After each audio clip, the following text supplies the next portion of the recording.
Boa tarde a todos, queridas irmãs, queridos irmãos, todos esses que nos estão possibilitando esse encontro maravilhoso, esse congresso, para que possamos homenagear essa figura que tanto amamos, que é Leon Denis, e que é um espírito que nós sabemos de uma categoria daqueles que são os benfeitores da humanidade. E nesse momento não podemos deixar de lembrar que hoje, dia 2 de abril, nós estamos comemorando também o aniversário de Chico Xavier.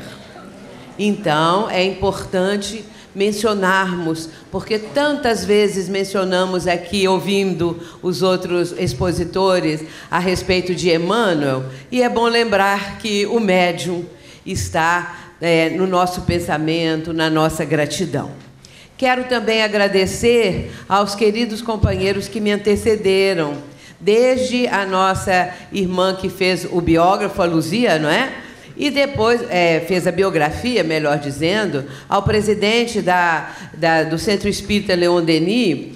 Também agradecer ao César Saide, a nossa querida Nádila, que pela primeira vez eu tive o prazer de ouvir. Já tinha lido algumas coisas que ela escreveu de uma forma tão maravilhosa, e eu me sinto assim muito instruída com tudo o que eles trouxeram, porque foi um aprendizado. Quando ela falou, eu estava no salão de cima, porque fui fazer uma entrevista e depois fiquei lá mesmo e lá assisti, juntamente com a Valéria e outras pessoas, a sua importante demonstração de conhecimento da doutrina, da cultura dessa maravilhosa que você apresenta, e o César na parte também da educação. Tudo isso vai nos enriquecendo. Cada um dos companheiros que nós ouvimos, seja no dia de hoje ou em outros momentos, nós nos enriquecemos porque são pessoas dedicadas e que estão trazendo para nós essa contribuição. Me sinto, neste momento, muito honrada por estar aqui, nesse instante, nesse congresso, e também trazendo uma contribuição, embora, de minha parte, considero assim, bem pequena em relação a tudo que nós já ouvimos. Mas eu quero dizer que vamos falar especialmente da parte moral, sentimental, emocional do nosso amado Leon Denis.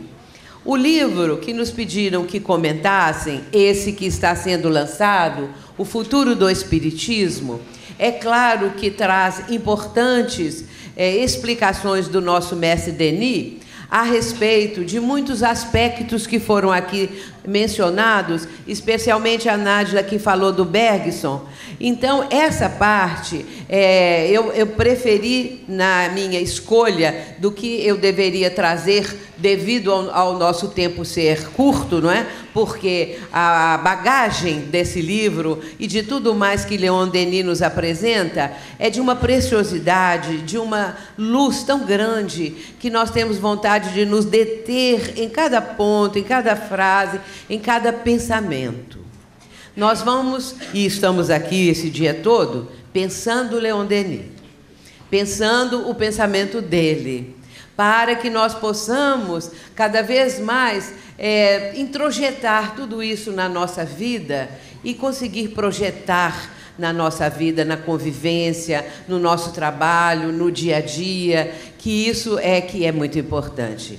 Entre outras coisas, também a importância desse pensamento tão superior de Leon Denis, que eu quero começar lendo um pequeno trecho de um pensamento dele, que eu considero de uma beleza, de uma profundidade. A ideia é tão maravilhosa que é importante nós mencionarmos.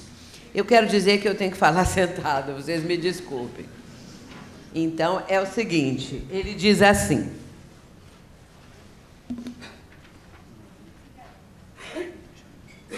um conselho invisível preside do seio dos espaços. Ele está se referindo ao movimento revelador e à sua execução. É composto de grandes espíritos de todas as raças, de todas as religiões, da fina flor das almas, dos que viveram neste mundo segundo a lei do amor e do sacrifício. Essas potências benfazejas pairam entre o céu e a terra, unindo-os num traço de luz, por onde sobem sem cessar as preces, por onde descem as inspirações. Se nós mentalizarmos esse trecho, é de uma grandeza, de uma beleza, que nos comove muitas vezes. O livro O Problema do Ser, do Destino e da Dor, eu sempre gosto de dizer que é um dos mais lindos livros que eu já li nessa vida. Então, é um livro que está sempre sendo consultado por mim, sempre sendo lido certas partes, sendo sempre lembrado. Quase todas as palestras, vamos dizer 90% de palestras e seminários que eu apresento, tem trechos de Leon Denis, porque não posso deixar de citá-lo. É importante dizer que eu considero, e grande maioria das pessoas que conhecem a obra de Leon Denis, que ele é realmente o continuador de Allan Kardec. Isso é fora de dúvida, porque quem fala isso é o próprio Leon Denis, que está falando no capítulo 2 do Problema do Ser, do Destino e da Dor. O capítulo 1 deste livro, que ele vai falar a respeito da questão do pensamento, a evolução do pensamento, e logo na sequência Leon Denis apresenta o critério da doutrina espírita. Nós vamos encontrar ali ele falando a respeito de Allan Kardec e inclusive dizendo que vai adotar na sua obra os mesmos termos que Kardec empregava na codificação. Portanto, só essa explicação dele já nos está mostrando o quanto ele considerava Allan Kardec. E ele menciona que Allan Kardec é aquele que trouxe essa parte do Evangelho, revivecendo para nós esses ensinamentos do Cristo. Na obra toda de Leon Denis, ele vai citar muitas vezes Allan Kardec. Por isso, quando as pessoas às vezes dizem que não consideram tanto assim, que ele fosse o continuador de Allan Kardec, eu vejo que a pessoa talvez não tenha lido a obra toda, né? Porque todo momento em que ele menciona, ele está sempre trazendo uma contribuição. Eu estudo bastante o livro No Invisível, porque é da área da mediunidade. E a área da mediunidade não é que é a minha preferida, não vou dizer assim, e nem aquela que eu considero a mais importante no conjunto da codificação, no conjunto de toda a doutrina espírita.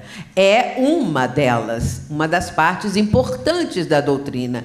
Claro que a doutrina é a parte mais importante. Então, eu gosto muito do livro de Leon Denis, que considero um continuador, um desdobramento de O Livro dos Médiuns. Aquilo que Allan Kardec não teve tempo de apresentar, que também não era a sua missão, o seu papel fazer isso, investigar aquilo tudo que já tinha sido comprovado nas questões das reuniões mediúnicas, desde as mesas girantes até depois aquelas pesquisas dos precursores da doutrina espírita, de todos aqueles vultos que deixaram naquele segundo meado do século XIX, na parte propriamente do século XIX, final dele, nós encontramos grandes vultos fazendo as pesquisas que vão atestar e comprovar a sobrevivência da alma,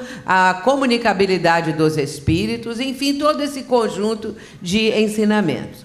Mas no livro No Invisível, eu procuro ver ali alguma coisa que possa dizer que ele não entendeu Kardec ou que ele foi contrário a Allan Kardec. Ali a gente às vezes vê uma pequena divergência na questão da mediunidade, porque, é claro, àquela época, Leon Denis não teria condição de avançar mais. Ele vai ficar dentro daqueles parâmetros que lhe eram possíveis apresentar e vai trazer uma quantidade de depoimentos, de casos que comprovam realmente a mediunidade, a faculdade mediúnica em ação, não é? Desde, como eu disse, desde as mesas girantes até aquelas materializações e outras pesquisas mais. Muito bem, então, dito isso, vamos começar a falar um pouquinho deste livro. O livro, já foi dito aqui, é um artigo que foi publicado na Revista Espírita, no ano de 1918. É interessante observar que Allan Kardec vai escrever alguns artigos que estão mencionando a questão do progresso do Espiritismo. E, então, esse artigo que ele escreve é exatamente para evidenciar o crescimento da doutrina, a sua divulgação, a sua expansão. E, com isso, nós vamos ter motivo para reflexão. Porque tudo que Leon Denis escreve é para nós, assim, sempre alguma coisa que nos enriquece, que nos traz uma sabedoria maior, que abre uma perspectiva nova, um horizonte novo, e assim por diante. Quando nós vamos agora iniciar, quando Allan Kardec, aliás, quando Leon Denis, vai começar a obra, O Futuro do Espiritismo, ele vai primeiro fazer uma indagação. Vamos agora pedir àqueles que nos estão ajudando para o slide seguinte. Antes, eu vou trazer duas frases de Leon Denis, muito importantes. O Espiritismo não é somente a demonstração pelos fatos da sobrevivência. É também o veículo por que descem sobre a humanidade as inspirações, deixa eu ver, é essa aí mesmo, as inspirações do mundo superior. A esse título é mais que uma ciência, é o ensino que o céu transmite à terra. E essa frase lapidar, o Espiritismo será o que fizerem os homens. Depende de nós, depende de todos nós. Claro que como nós entendemos a doutrina, como nós praticamos a doutrina, como nós divulgamos, tudo isso depende de nós. Distorções que possam surgir, como surgem, como nós temos muitas, no nosso próprio movimento espírita, e aí nós vemos que cada um está num patamar de entendimento. Alguns têm uma facilidade maior de absorver os ensinamentos da doutrina, outros mais dificuldades. Por isso é muito importante o estudo. Esse estudo em grupo hoje em dia, que quase todas as casas espíritas estão realizando, é importantíssimo, porque nem sempre a pessoa consegue ler em casa, sozinha, ou mesmo com a família, qualquer coisa assim, e também estudar, aprofundar um pouco mais. Nós estamos, aos poucos, aprendendo a pensar o Espiritismo e depois aplicar o Espiritismo na nossa vida prática. E aí, com isso tudo, nós estamos divulgando a doutrina. Cada um de nós vamos dizer, aquele que representa. Um dia, aliás, César Said falou aí do cartão de visita, não é? Mas André Luiz, ele fala também que nós temos um cartão de visitas, que é a nossa forma de agir, conduta, comportamento e tudo mais. Então, isso expressa a nossa condição, e até vibracional também, não é? Para aqueles mais sensíveis, para a espiritualidade, que nos acompanha e nos observa. Muito bem, então, isso está na introdução do livro, como eu disse, No Invisível, que eu gosto muito. E agora sim, vem Leon Denis questionando o futuro do Espiritismo. Ele vai, antecipadamente, antes de fazer esse questionamento, ele menciona o que nós acabamos de falar, da expansão, do progresso, de quanto a doutrina está cada vez mais sendo admitida, aceita, absorvida. Então, tudo isso é importantíssimo. Mas ele vai fazer uma pergunta. Ele vai dizer assim: Aí ele lembra que a França vivia naquele momento uma questão muito grave, uma crise muito delicada, muito complexa. E ele fala também do domínio de certas pessoas, de certas regiões do nosso planeta, de pessoas ainda naquelas guerras selvagens, bárbaras, não é? No intuito de dominar outros povos. Ele, depois dessas considerações, ele vai dizer: quem, porém, ensinará aos homens as verdadeiras leis, a evoluir livremente em paz e harmonia? Neste momento, a doutrina dos Espíritos parece-nos um raio consolador, como um novo astro, erguendo-se sobre um mundo de escombros e ruínas. Bastará medirmos o caminho que ele percorreu e os progressos que realizou desde a morte de Allan Kardec. Isso é o preâmbulo, um trechinho do preâmbulo dessa obra que todos, logicamente, vão ler e vão encontrar essas ideias e tudo isso que Leon Denis está transmitindo nesse artigo, que depois outros também foram agregados a este para compor uma ideia do futuro da doutrina e de todo o seu crescimento e desenvolvimento.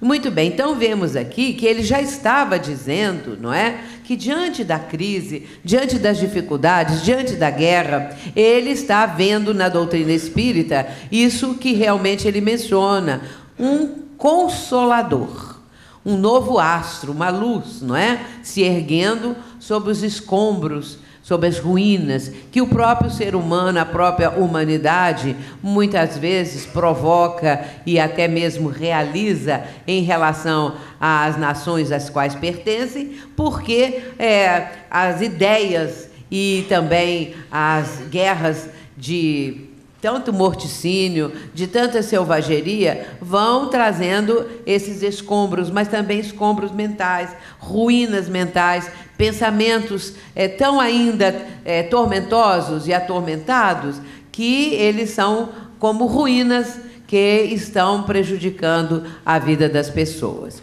Na sequência, ainda vejamos aqui, Denis fazendo outra pergunta. Qual deve ser o objetivo primordial do Espiritismo?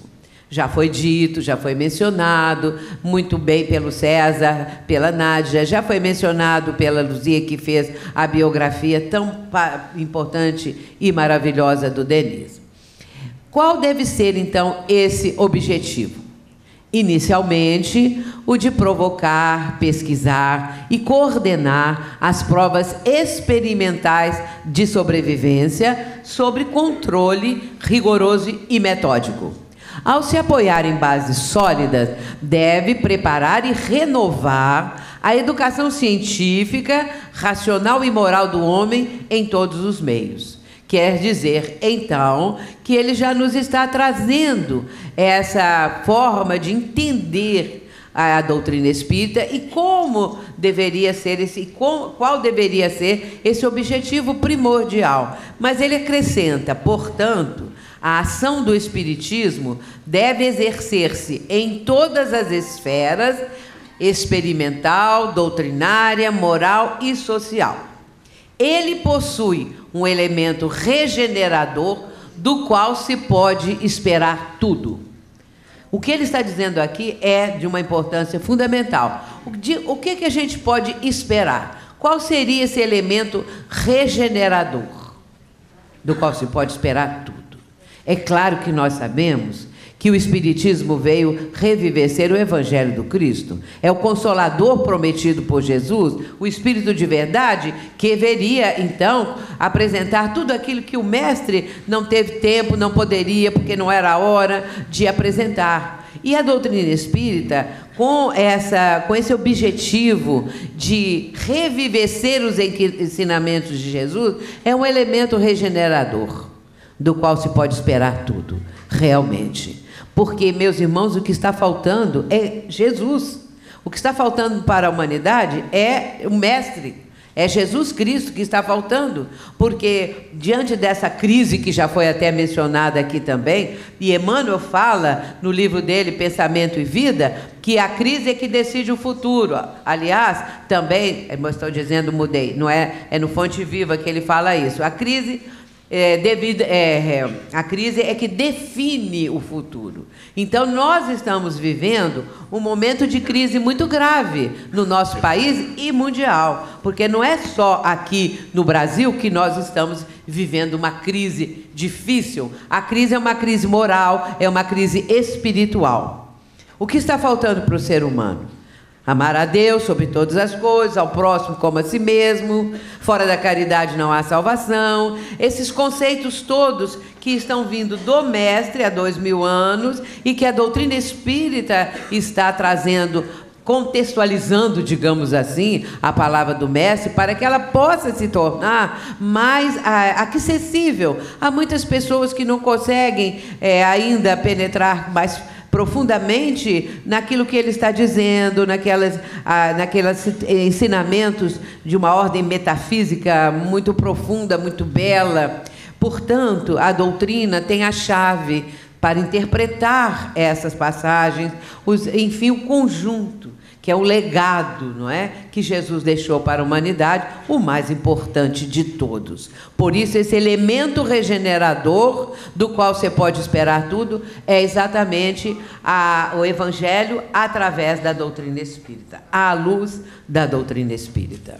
Na sequência, Denis ainda vai nos dizer o seguinte, prosseguindo. Vamos mudar, então, agora, outro texto. Ele vai mencionar da seguinte forma. Pode-se dizer, ele está falando do Espiritismo, pode-se dizer que está destinado a se tornar o grande libertador do pensamento, subjugado durante tantos séculos. Será ele que lançará cada vez mais os germes de bondade e de fraternidade humana no mundo. E estes germes frutificarão, cedo ou tarde. O grande libertador do pensamento. Me lembro que Emmanuel, no prefácio do livro Missionários da Luz, ele vai dizer que é necessário evidenciar não apenas a condição do Espiritismo como consolador da humanidade. É preciso evidenciar a sua condição de libertador de consciências e de corações.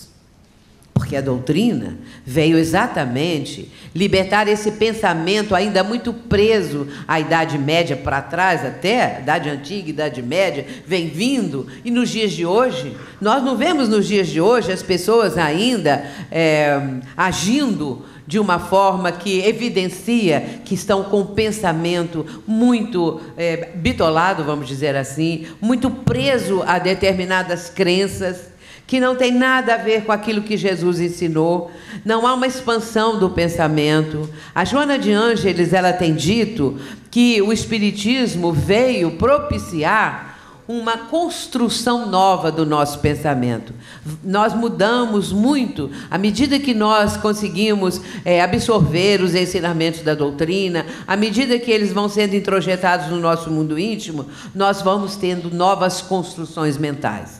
Porque não podemos ficar ainda, vamos dizer assim, de uma forma muito ainda escravizada, amarrada àqueles conceitos sediços do passado. Portanto, essa expansão mental é algo fabuloso, meus irmãos. Nós precisamos pensar um pouquinho nisso, na expansão do nosso pensamento.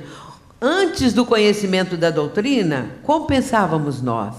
Quão pequeno era o nosso horizonte mental? De que maneira nós pensávamos? Qual seria, por exemplo, o teor dos nossos pensamentos mais comuns do dia a dia? E agora não. O pensamento subjugado durante tantos séculos está se libertando. E cada vez mais. E aí vem um outro aspecto que a doutrina proporciona também, lançando esses germes de bondade. de fraternidade humana. E na continuidade, a obra maravilhosa do Espiritismo será reaproximar os homens, as nações e as raças, formar os corações e desenvolver as consciências, ou seja, formar os sentimentos e desenvolver o raciocínio. E a questão da consciência, nós às vezes não damos tanto valor assim e nem sabemos quão importante é a consciência. Mas aí vamos lembrar de uma das questões mais importantes de toda a codificação, eu assim considero, que é a questão 621 de O Livro dos Espíritos. Quando Allan Kardec faz uma pergunta formidável, ele pergunta assim: onde está escrita a lei divina? Aí vamos lembrar bem lá para trás, quando os fariseus, 2000 anos atrás, quando os fariseus chegaram perto de Jesus para perguntar: aonde fica o reino? Porque Jesus falava muito no reino. Só em Mateus 10 nós vamos encontrar 7 parábolas. Aliás, só em Mateus 13 nós vamos encontrar 7 parábolas, todas falando sobre o reino. Começando com a parábola do semeador, que vai falar sobre o reino também, no seu contexto. Muito bem, então, Jesus falava sobre o reino, e eles queriam saber, mas aonde fica esse reino? E Jesus vai dizer: o reino de Deus não fica nem aqui nem ali, porque o reino de Deus está dentro de vós. Voltando para a questão 621. Allan Kardec faz essa pergunta. Eu digo o seguinte: quando Allan Kardec fazia a pergunta, ele sabia a resposta. Porque só quem sabe a resposta, pelo menos intuitivamente, pelo menos de certa forma, sabe fazer uma pergunta dessas. Claro, ele era um missionário, ele veio preparado, ele veio em condições para compor esse primeiro livro, o Livro dos Espíritos, por exemplo, e o restante da codificação, os demais livros. Mas vamos lembrar uma coisa, para dar um exemplo aqui da vida terrena. Na TV, quando um entrevistador está ali, junto dele, um escritor, uma pessoa qualquer que tem um cabedal de trabalho, de coisas assim, e o entrevistador precisa conhecer. Ele não pode não conhecer nada daquela pessoa que está sendo entrevistada, porque senão que pergunta ele vai fazer? Onde o senhor nasceu? Como o senhor chama os seus filhos? Só essas perguntas banais. Agora, quando conhece, vai dizer assim: no seu livro, o senhor cita isso assim, assim, poderia acrescentar mais alguma coisa? Ou então, aquela sociedade que o senhor fundou, aquele pensamento, ou isso ou aquilo, porque sabe, conhece, e já está prevendo ali a resposta. Agora imaginemos Kardec fazendo a pergunta, a 621. Onde está escrita a lei divina?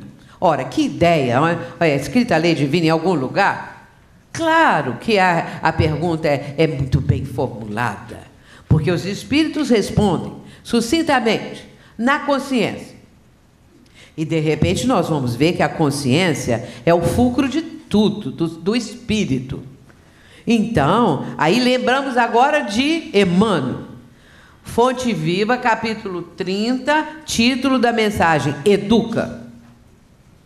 É aquela mensagem que termina assim: educa e transformarás a irracionalidade em inteligência, a inteligência em humanidade e a humanidade em angelitude. Ela termina assim, mas ela tem um meio que é fantástico.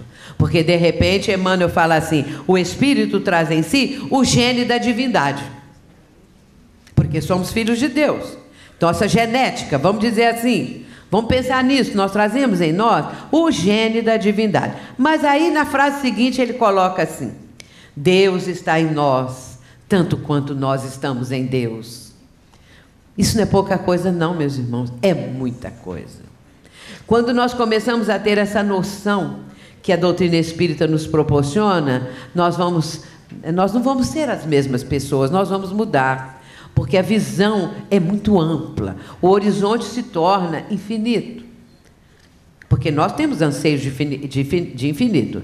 Leon Denis, quando ele está falando das potências da alma, ele vai dizer assim: necessidades básicas do espírito em desenvolvimento.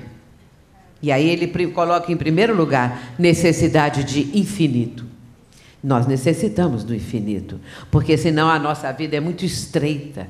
E a doutrina abre essa infinitude, vamos dizer assim, para nós, que é de uma forma belíssima. Portanto, o Espiritismo vai nos ajudar, não é, a reaproximar os homens, as nações, as raças. E aí, na parte final, diz assim: porém, para tanto, é preciso trabalhar com perseverança, dedicação e espírito de sacrifício. Mas nem todo mundo quer sacrificar, não é? Mesmo sendo uma pessoa que já se diz espírita de muito tempo e tal, até está indo mais ou menos, mas sacrifício é difícil. Porque às vezes a pessoa não consegue, por exemplo, sacrificar. Hoje é o último capítulo da novela, hoje eu não vou não, porque eu tenho que ver como é que vai terminar. Ou então, hoje tem aniversário, ou então isso, hoje tem aquilo, não é? Então a pessoa, os pequenos sacrifícios, os mais banais. Imaginemos os grandes sacrifícios. E muitas vezes a pessoa desanima. Vou contar para vocês um caso que aconteceu na nossa reunião de desobsessão. Porque os espíritos, que nós chamamos de obsessores, que são nossos irmãos, nós sabemos, eles nos dão lições preciosas. Porque muitas vezes o que os benfeitores não falam assim taxativamente, eles falam. Aí comunicou-se um espírito na nossa reunião que disse o seguinte: hoje em dia, o nosso processo para interferir na vida das pessoas não é mais aquele que fazemos assim intempestivamente. Hoje é muito sutil, é tudo sutileza. Então, nós temos o que nós chamamos a técnica dos 3 Ds, letra D de dado. O primeiro D é o desânimo. Nós começamos a insuflar o desânimo na pessoa. E falamos: você não falta nunca, todo mundo falta. Fica em casa hoje. Ninguém vai nem notar que você não foi. Porque é assim, você está sempre lá e tal. O Espírito está dizendo. E a pessoa pensa assim: eu nunca falto. Acho que hoje não vou não, está fazendo frio, está chovendo, está assim, ou tem aniversário, ou isso ou aquilo. Hoje eu não vou. Bom, primeira coisa, o desânimo. Depois vem a decepção. E aí, a pessoa convive lá com os companheiros da casa espírita, o trabalho, a equipe, aquela coisa toda. De repente, alguém fala uma coisa ou faz alguma coisa. E aí o espírito diz assim: viu? Que decepção. Eu não falo que todo mundo aqui está fingindo que é bonzinho? Todo mundo finge que é bonzinho, mas ninguém é bonzinho não. Aí nessa hora você está vendo a verdade da pessoa. Aí a criatura pensa assim: nossa, nunca podia pensar logo dessa pessoa. Que decepção. E aí a pessoa fica decepcionada, já está desanimada, o desânimo vai aumentando. Mas que coisa, não é? Quem diria? Esta pessoa, que decepção. E por último vem a desilusão. Aí a pessoa se desiludiu, está desiludido com o espiritismo, com esse centro espírita e tal. E aí ela está nos 3 Ds que o espírito mencionou. Mas aí ele acrescentou assim: tem um outro D que vocês podem acrescentar: a depressão. Porque às vezes a depressão ela não existe na pessoa como uma doença, como algum sinal, né, de alarme que a pessoa está vivendo um drama, qualquer coisa. Porque às vezes a decepção é porque ela desanimou, aliás, a depressão, porque ela desanimou, porque ela teve decepção, porque ela desiludiu, aí ela fica triste, fica deprimida. E para mim acabou essas coisas todas de espiritismo. Então, é preciso entender quando nós temos que passar por cima disso tudo, e o espírito de sacrifício, o espírito de doação, e mais que isso, meus irmãos, o amor. O amor ao ideal espírita, o amor à causa, não é? Então, isso tudo fazendo parte do nosso mundo íntimo, nós conseguimos superar. E conseguimos também não nos deixar influenciar por esses nossos irmãos que têm essas técnicas e outras mais. Porque eles, aos poucos, eles falam assim: eu não sei por que eu chego aqui, quer dizer, na comunicação mediúnica, eu não ia contar nada, Mas desde que eu passei por aquela porta, a porta de entrada do Centro Espírita, parece que a gente tomou o soro da verdade. De repente tem que contar as coisas. E aí conta, não é? Então é isso. Na sequência, na vanguarda do tempo. A doutrina está na vanguarda do tempo. Mas é demais, é uma coisa que quanto mais nós mergulhamos no nosso estudo, no interesse, no amor, aquilo tudo que nós estamos aprendendo, nós vemos como que ela é avançada, como que ela está adiante. E aí eu me lembro de uma frase que está no livro No Mundo Maior, de autoria de André Luiz. No Mundo Maior é uma obra espetacular, como aquelas outras todas. Então, o instrutor de André Luiz nessa obra é Calderaro, que é um espírito muito elevado. E ele tem uma frase que eu falo que é um dos meus carros-chefe, que eu vivo falando essa frase. Ele fala assim, abre aspas, o homem, para auxiliar o presente, é obrigado a viver no futuro da raça. Fecha aspas. Disse tudo, dá um livro essa frase. O homem, para auxiliar o presente, é obrigado a viver no futuro da raça. Meus irmãos, todos os grandes vultos da humanidade viveram no futuro. Muitos deles só foram compreendidos depois da morte deles, depois de 20 anos, 50 anos. Ah, aquele fulano descobriu isso, falava isso e tal. Então, eram pessoas que estão adiante do tempo. E Jesus, o maior de todos. Porque 2000 anos depois, nós estamos tentando entender o que diz o Mestre. Não é? Mesmo com toda a chave interpretativa da doutrina, quanta dificuldade temos, às vezes, de entender uma passagem, alguma coisa. O que quis Jesus dizer além disso? Não é? Então, na vanguarda do tempo está Leon Denis. Vamos ver aqui o que ele está dizendo. As sociedades humanas jamais alcançarão um estado de paz e de harmonia através dos meios políticos. Elas o farão antes através da educação e de uma preparação moral que melhorem a coletividade ao aperfeiçoar cada indivíduo. Nós poderíamos falar muito sobre essa questão da codificação, da educação, não é? Mas César Said falou bastante, com a competência que lhe é própria, não é? E nosso tempo é bastante escasso. Então, nós estamos vendo que Leon Denis já está dizendo que há necessidade dessa educação, que ele depois vai dizer que ela até precisa ser revista, a educação, não é? Mais adiante ele vai falar isso. E de uma preparação moral para que cada indivíduo possa se melhorar, melhorando então o conjunto, a coletividade. Na sequência, as leis, os decretos e as convenções não bastam. É preciso um ensino que determine o papel e o lugar do ser no universo, que assegure a disciplina moral e social, sem a qual nenhum país pode ter força ou estabilidade. Um lugar do ser no universo. Na verdade, nós somos cidadãos do universo, cada um de nós. E isso é de uma beleza também assim, fantástica. Manuel Filomeno de Miranda, nessa obra mais recente dele, Perturbações Espirituais, ele vai mencionar que os mundos que povoam, né, das humanidades que povoam o universo, elas se intercambiam, elas têm intercâmbio entre si, umas ajudando as outras, porque todos nós somos desse universo, nós somos participantes, nós somos seres que pertencem a esse universo. Então, Leon Denis vai falar isso também no livro aqui, no Problema do Ser, do Destino e da Dor, que o universo está em nós, tanto quanto nós estamos no universo. E aí eu me lembro do poeta Kabir, um poeta indiano, que há 500 anos atrás já falava assim: todos sabemos que uma gota está contida no oceano. O que não sabemos é que o oceano está contido na gota. Deus está em nós tanto quanto nós estamos em Deus. O universo está em nós quanto quando nós estamos no universo. É a mesma coisa. É a mesma ideia.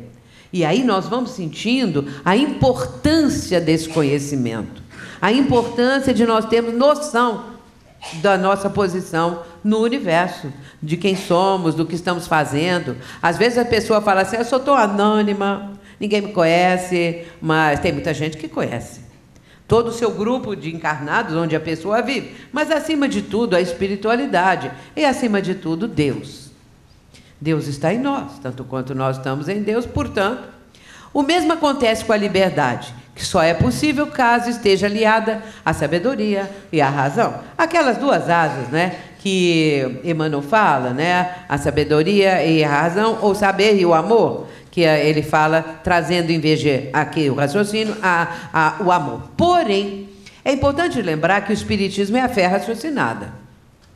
Então, nós precisamos raciocinar. Porque senão não adianta, né? Não adianta se nós ficarmos ainda tão omissos e tão ignorantes, vamos dizer assim, ignorando tudo, porque não aprofundamos o quanto a doutrina nos proporciona. Na sequência, aí no livro, que eu estou mencionando aspectos do livro.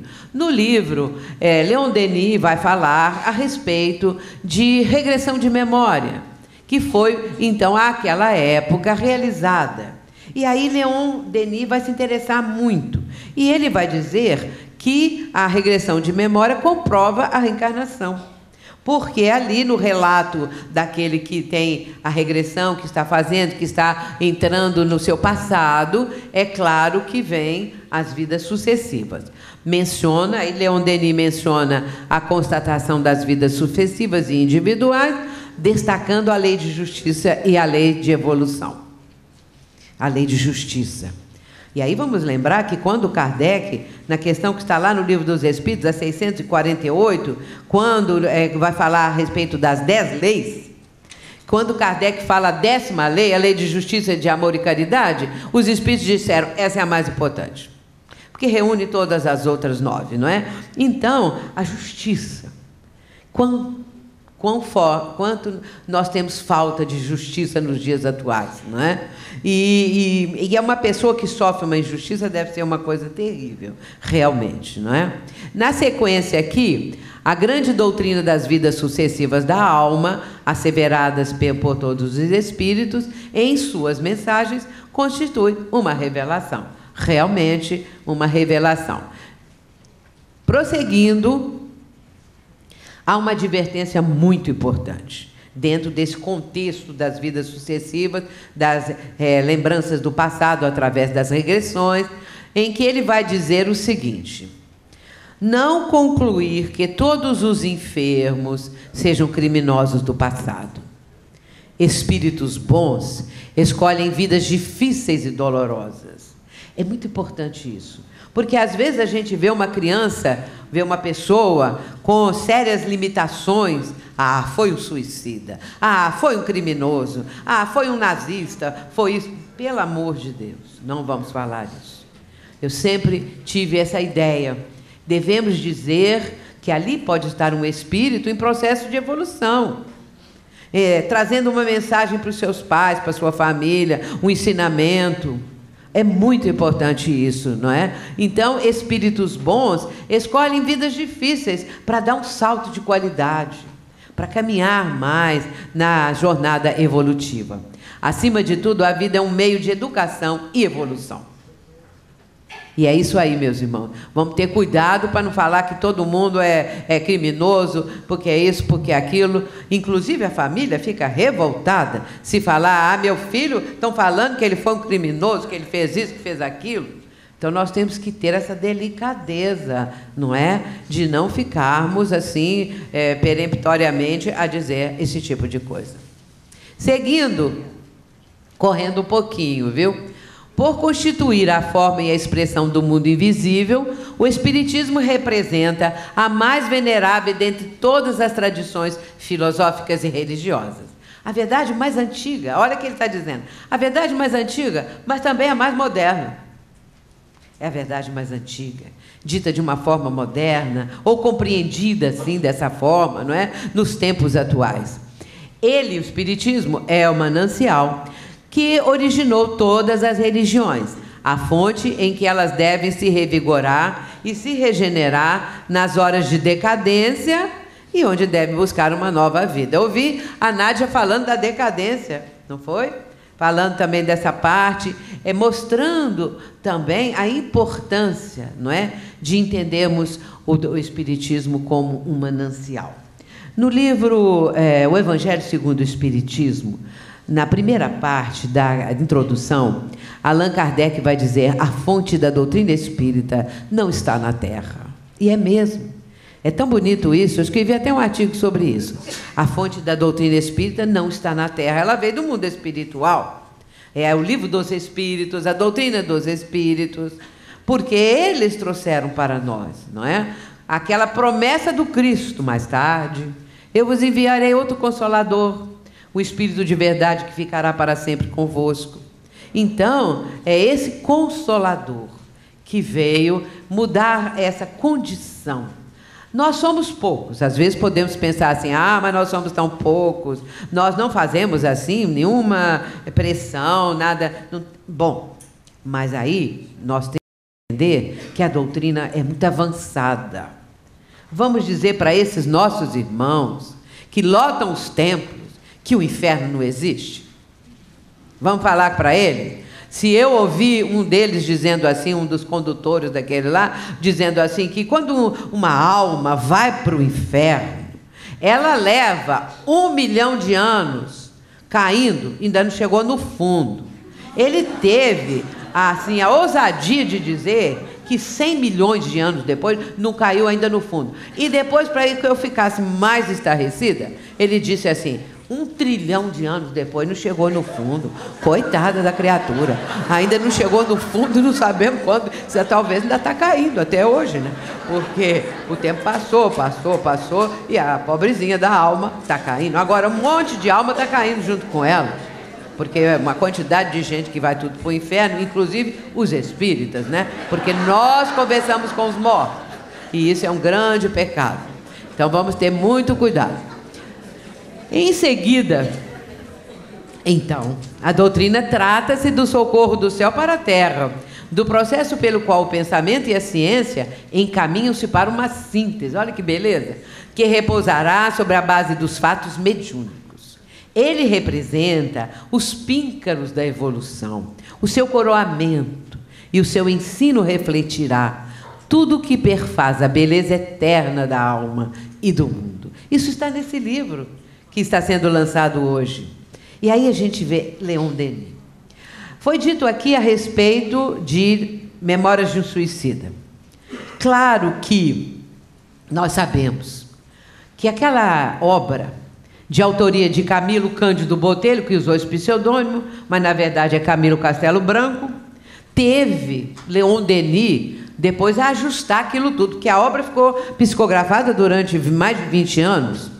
E depois Leon Denis, que falou com Ivone, que já estava na hora, então, de publicar. E ele vai, então, dar um trato, vamos dizer assim. E aí, muitas vezes, a gente nota o pensamento de Leon Denis naquelas páginas de Memórias de um Suicida. É um livro espetacular, realmente, não é? Então, reflete isso, a beleza eterna da alma e do mundo. Tudo que ele escreve reflete isso. Tudo, todas as obras de Leon Denis que foram citadas aqui nesse dia, que nos está enriquecendo tanto. Então, na sequência, vamos ver ele dizendo assim. Ele vai dizer, é Leon Denis, como Allan Kardec se portou diante do fenômeno. Vamos ver. O fenômeno, isso é Leon Denis, está na base do espiritismo, constituindo a prova da sobrevivência. Contudo, no próprio fenômeno existe toda uma revelação.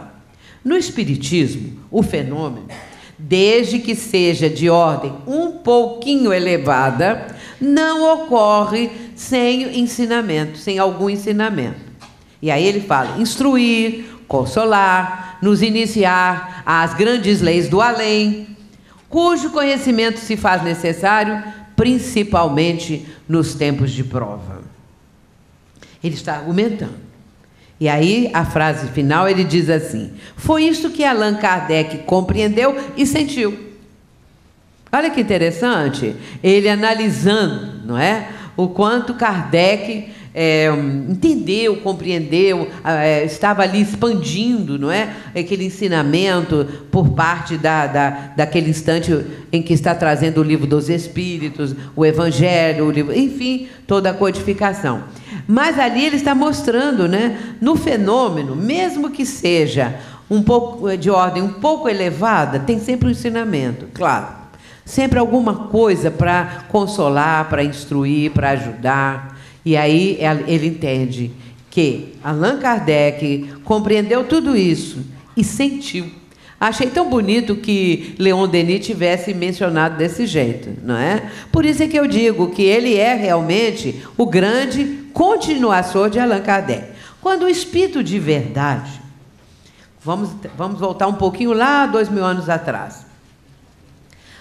Aliás, 2000 não, 1855 e 56 anos. O professor Hipólito Leon Denis Rivaio estava assistindo às primeiras reuniões mediúnicas, primeiro na casa da senhora Plené Maison, depois ele vai na família Boudin, e ali sim é que ele vai começar uma pesquisa mais profunda. E é nesse dia, no dia 12 de junho de 1856, que o espírito de verdade está se comunicando através de uma das médiuns, e o professor Rivaio disse que queria conversar qualquer coisa com algum dos guias presentes. E o senhor Boudin diz, mas ele está presente, pode conversar com ele. Então, o professor Rivaio vai conversar com o espírito. Ele depois, 10 anos depois, ele vai relatar em Obras Póstumas que ele não sabia como se dirigir a um espírito comunicante. Ele chamava todos de meu espírito familiar. E aí ele disse, meu espírito familiar, consentirias em dizer-me quem és? E aí o espírito responde, para ti, chamar-me-ei a verdade. E eu sempre digo que nessa hora, todas as trombetas do céu devem ter ressoado, porque é a conexão histórica com a promessa do Consolador. Mais tarde, eu vos enviarei outro Consolador, que ficará para sempre convosco, o Espírito de verdade. E ali estava o Espírito de verdade. Ali estava conversando com aquele que era o missionário da terceira revelação. Portanto, meus irmãos, aquele instante em que também depois, algum momento mais adiante, que Kardec vai falar que ficou até surpreso com a missão, ele faz uma prece pedindo ajuda para que ele cumprisse a missão, mas o Espírito de verdade antes diz para ele assim, que ali estava a missão, a tarefa para ele cumprir, porém, se ele recusasse, se ele não desse conta, outro lhe tomaria o lugar. Porque a importância da mensagem, a importância da revelação não poderia repousar sobre a cabeça de uma só pessoa. Quem? Se Kardec recusasse. Quem? Leon Denis? Eu penso que sim. Por quê? Porque analisando ali os mais próximos, Gabriel Delane, que o César também falou, que sentou no colo de Kardec quando tinha 3, 4 anos. Porque a família de Gabriel Delane era muito íntima de Allan Kardec. O pai, senhor Alexandre Delane, era amicíssimo. A mãe era médium na reunião da Sociedade Espírita de Paris. Então, Delane, ele poderia ser, sim. E ele, aos 8 anos, ele deu uma mensagem, aos 8 anos de idade, que está na Revista Espírita. Gabriel Delane, médium aos 8 anos. Mas foi uma única vez, porque houve uma necessidade ali. Muito bem. Então, se nós passarmos em revista mental quais poderiam ser estes precursores ou aqueles continuadores, quem estaria em melhores condições? Eu imagino, a minha opinião, outros podem ter outra opinião, que seria Leon Denis, o mais indicado, não é? Para que pudesse, então, assumir. Mas o professor Rivaio deu conta do recado e cumpriu a sua missão, não é? De uma forma maravilhosa. O papel social, agora adiante, mais um. O papel social do Espiritismo, o que lhe confere poder de ação, é que ele corresponde a todas as necessidades da alma humana. Dirige-se ao mesmo tempo à cabeça e ao coração, à inteligência, à consciência e à razão. Sim, aí aqui está a síntese de tudo, não é? Então, a doutrina, realmente, ela tem uma atuação maravilhosa, benéfica, enriquecedora, desde o raciocínio, o sentimento, a inteligência, a consciência e a razão. A nossa capacidade de razão, de raciocinar. E, como eu disse, a nossa fé é uma fé raciocinada. Então, nós temos que estudar para raciocinar, senão não conseguimos. O poder e a eficácia do Espiritismo constituem em seu conjunto uma unidade magnífica, uma formidável síntese científica, filosófica, moral e social. Ele abrange realmente todos esses aspectos, mas ainda compreendendo que são as necessidades da humanidade, as necessidades da alma humana. Todo ser humano tem um conjunto de necessidades que é próprio dos demais seres humanos. Nós temos as carências íntimas. Então, a doutrina vem preencher tudo isso. Ela vem nos mostrar outros aspectos, outros caminhos, outras possibilidades da vida. Vem nos mostrar, e eu escrevi um livro até sobre isso, as potências da alma, os poderes, não é? Então, os poderes do espírito, todos esses poderes da mente que nós estamos ainda bem longe de compreender na sua plenitude. Nós temos uma ideia dos poderes da mente, dos atributos, mas ainda não conseguimos penetrar tudo. Eu sei, por exemplo, e todos aqui devem saber, que para os neurocientistas, para os físicos da consciência, porque existem aí os físicos da consciência, o mistério mais profundo que existe e que eles não conseguem explicar é a consciência, porque eles só aceitam uma vida. Porque eles não acreditam no espírito imortal. Como vão explicar a consciência se não tem condição mais profunda para abranger de uma outra forma a vida? E ficam cerceados com essa ideia que a vida é uma só e não podem entender a consciência mesmo. É o mistério maior que existe. Nós temos o livro Nós temos livros que falam a respeito disso. Daqui a pouco eu lembro o nome. Antônio Damasio. O doutor Antônio Damasio, que é um psiquiatra radicado nos Estados Unidos, ele é português, escreveu um livro sobre o mistério da consciência. Mas também não explica, não. Ele tem quase 500 páginas tentando explicar, mas chega no fim não explicou, porque não entende o espírito, não entende outras coisas, porque a vida continua. Então, continua o mistério. Continua o mistério. Então, meus irmãos, agora nós estamos já caminhando para a nossa parte final. Em meio à luta pela ascensão da humanidade, à luta grandiosa das ideias, o espiritismo encontra-se numa posição privilegiada, porque nele a vida e a morte se encontram, a terra e o céu se conjugam e se unem em favor das lutas do pensamento. Mas quando eu leio isso, eu fico tão assim emocionada, porque eu acho de uma beleza, é uma coisa que mexe por dentro com a gente, não é? Porque nós vamos penetrando nessa ideia, que coisa maravilhosa, e é isso mesmo que acontece, é isso que está acontecendo, é isso que vai mostrar o futuro. O homem, para auxiliar o presente, é obrigado a viver no futuro da raça, diz Calderaro. E é mesmo.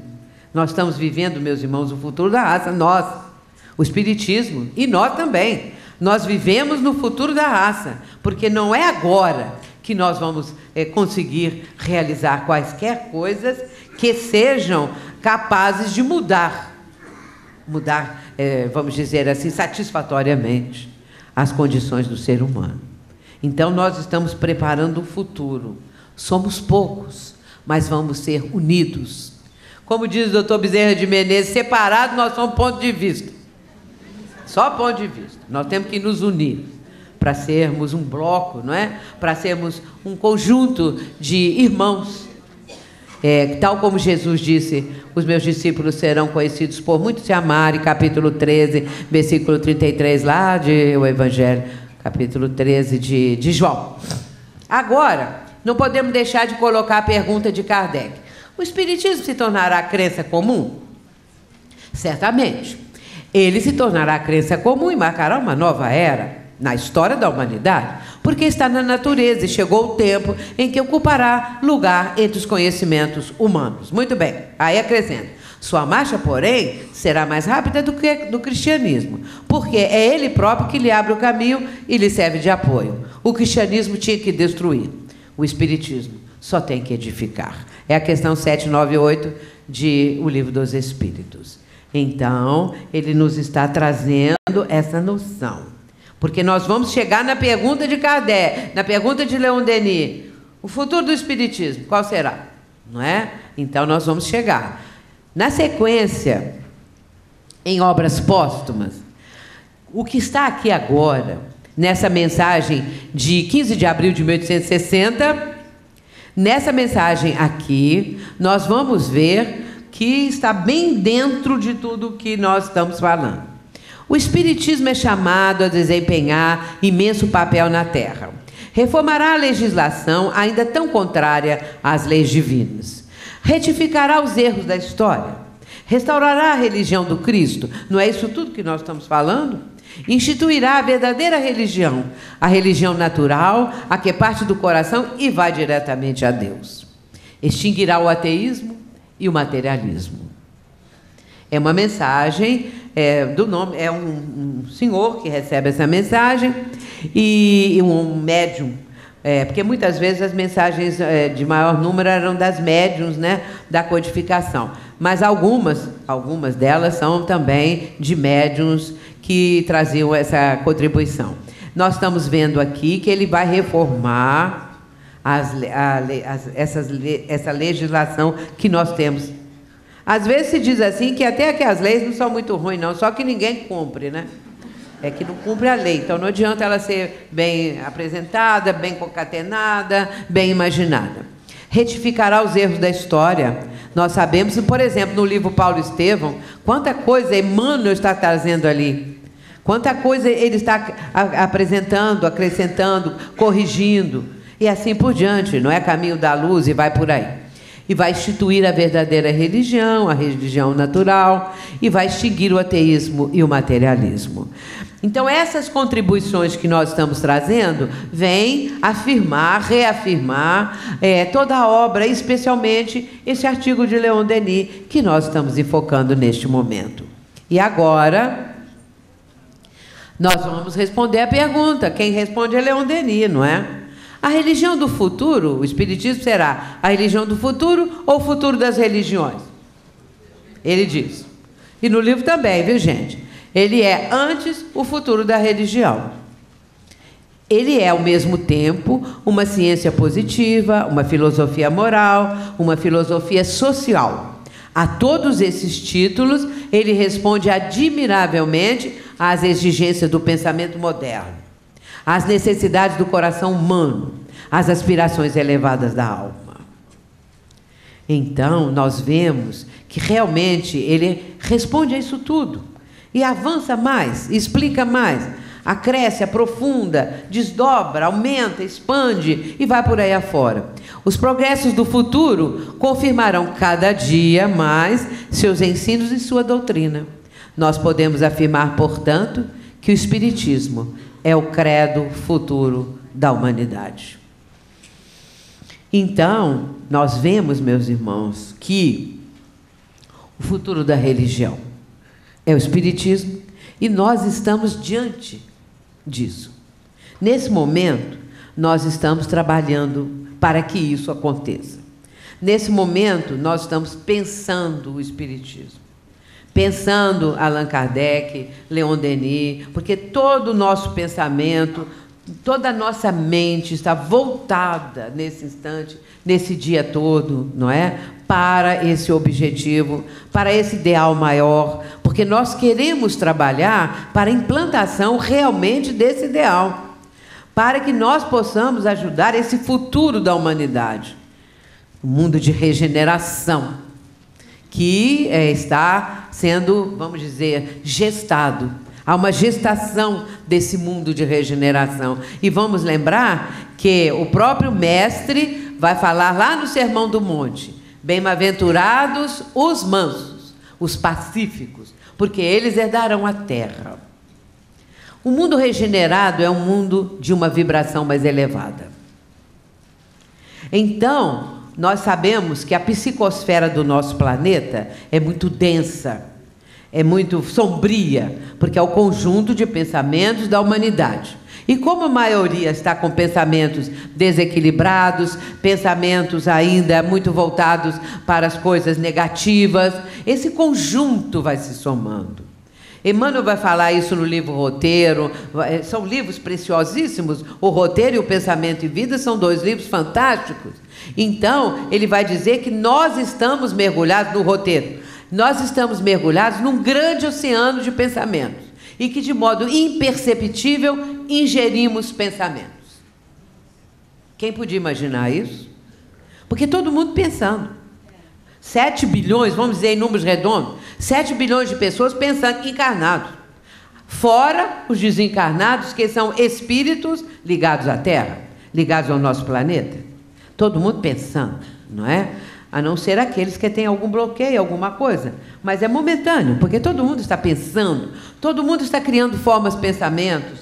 Todos nós estamos exteriorizando, através dos pensamentos, nossas vibrações, nossas intenções. Porque o que reveste o pensamento é a intenção, o pensamento é neutro em si mesmo, quando ele nasce, mas logo depois, imediatamente, vem a intenção. Como nós vamos revestir o pensamento? Então, nós estamos contribuindo de uma forma ou de outra para melhorar essa condição.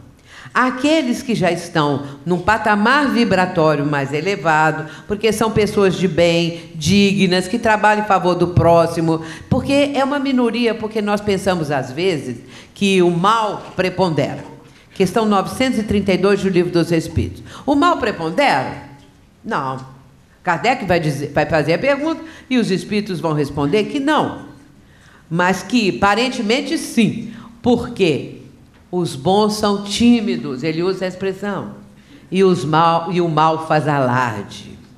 Então, essa é a realidade. Felizmente, hoje em dia, a mídia até que está divulgando, pessoas que têm um tipo de trabalho em benefício do próximo, que ajuda o próximo. Então, esses exemplos são positivos e são necessários, não é?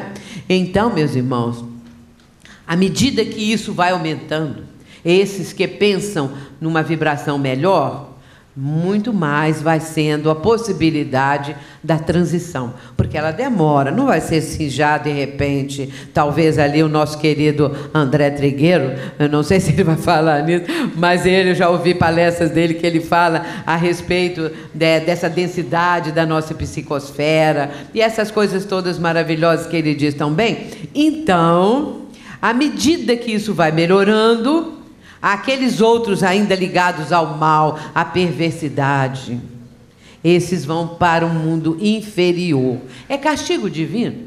Deus está castigando essas criaturas, vão todos para o mundo primitivo, vão todos para o mundo inferior.